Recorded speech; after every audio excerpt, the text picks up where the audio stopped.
People who are arrested have a few different ways they can get released once their bail bond is set so they can get back to their lives as quickly as possible.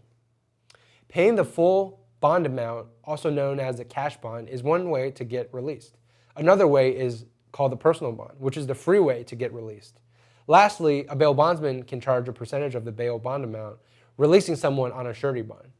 This begs the question, why pay for a bail bondsman we can get out for free? It is common knowledge that paying a bail bondsman is the way to get out of jail. Even if you have no experience with being arrested, this is something you probably already know.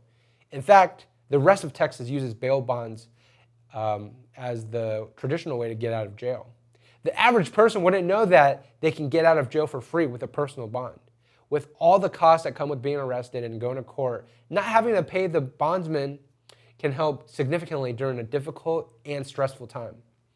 People are kept in the dark as they are getting arrested, being booked, waiting to see the judge. Sometimes a person doesn't even know what they got arrested for until the judge tells them hours after they've been booked. However, a pretrial services officer will usually be the first person who will actually give any kind of explanation on the bail bond and release process. These are the people who come to talk to people shortly after they've been booked, even before they go before a judge. They are the ones who should explain more about what is happening and the ways to get released. They want to help people get out for free so they don't have to pay a bail bond amount. In the past, pretrial services couldn't give someone a definite answer of being granted a personal bond because an investigation needed to take place first. Now, with go bonds, more people qualify and they don't have to pay their bail bond to get released. This is much easier for pretrial to give people a confident answer that they're automatically going to get out for free. Family members can also call pretrial to check on the status of a personal bond.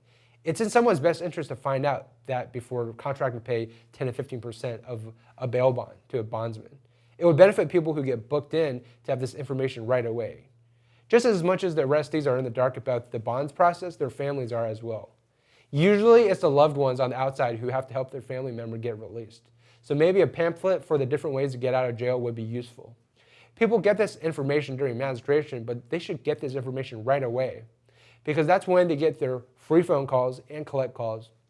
So why wouldn't they already be telling their family about how to get out? The sheriff's office has a webpage, but it doesn't help people decide which option to choose.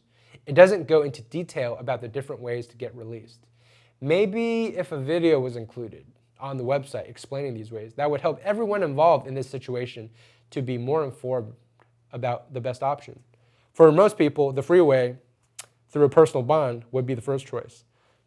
Not everyone will qualify for a personal bond though, so the next best question is paying the entire bail bond amount through a cash bond, especially if someone can afford to do so. This money will be returned once the case is over and all court appearances have been attended. And the last resort should be going through a bail bondsman.